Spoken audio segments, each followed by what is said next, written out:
All right, we have a couple moves that have gone down right now. You already know that the 49ers have released Leonard Floyd. He's already signed. We'll talk about that.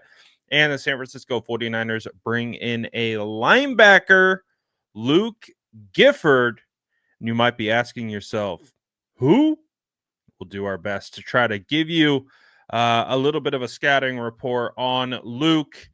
But first, let's talk about what happened with Floyd. As we know, he was released today, um, and he immediately signed.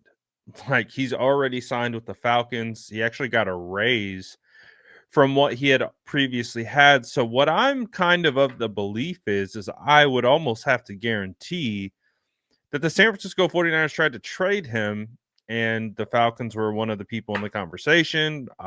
For whatever reason, it didn't come through, or the trade didn't go through, and they just outright released Leonard Floyd.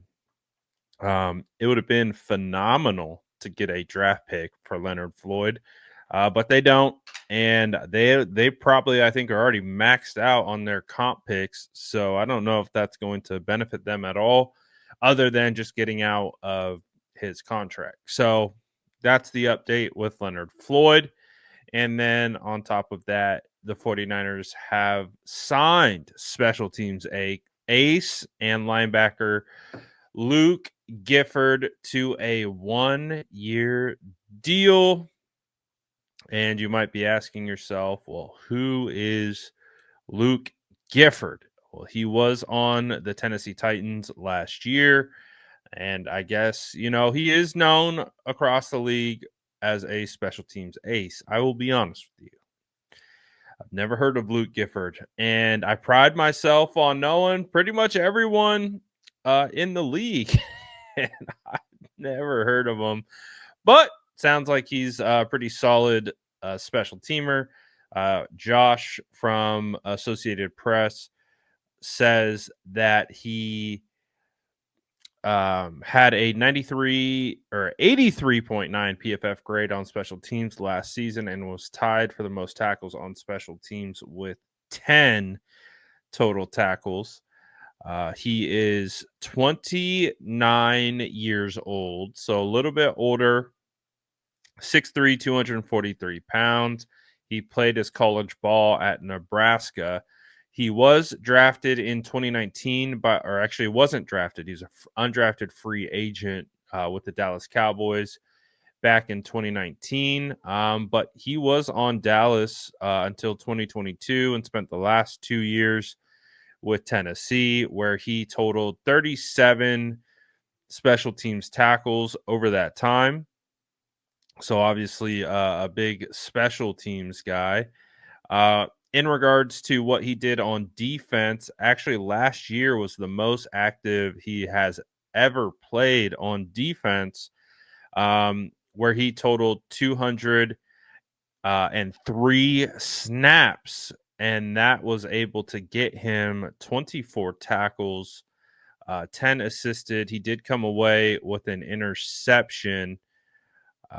He gave up 84.6% of the targets that went his way. So he gave up 11 receptions on 13 targets. He gave up a touchdown, but he did have one interception and a PBU to go along with that. So last year was the most he has ever played as a linebacker.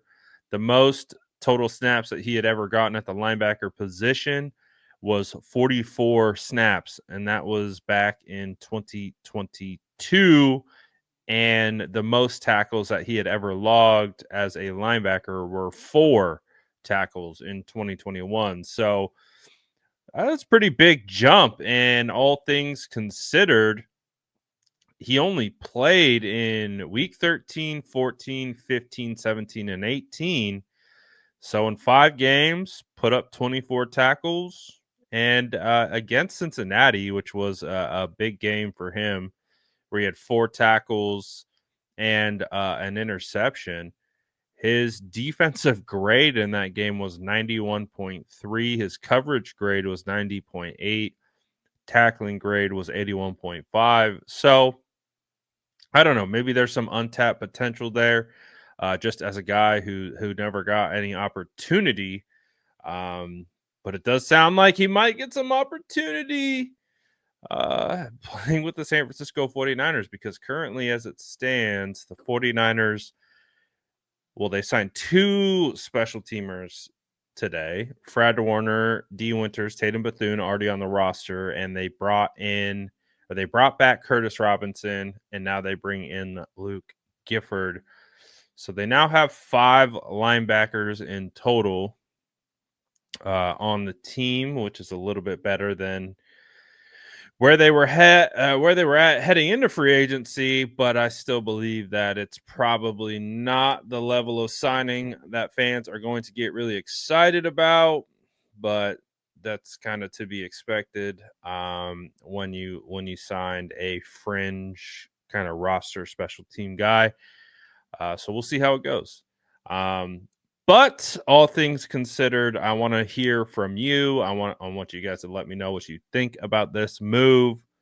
What do you think about Leonard Floyd signing right away, and just where you think the 49ers are headed in this whole situation? So let me know in the comments below, and as always, make sure to like and subscribe for more updates.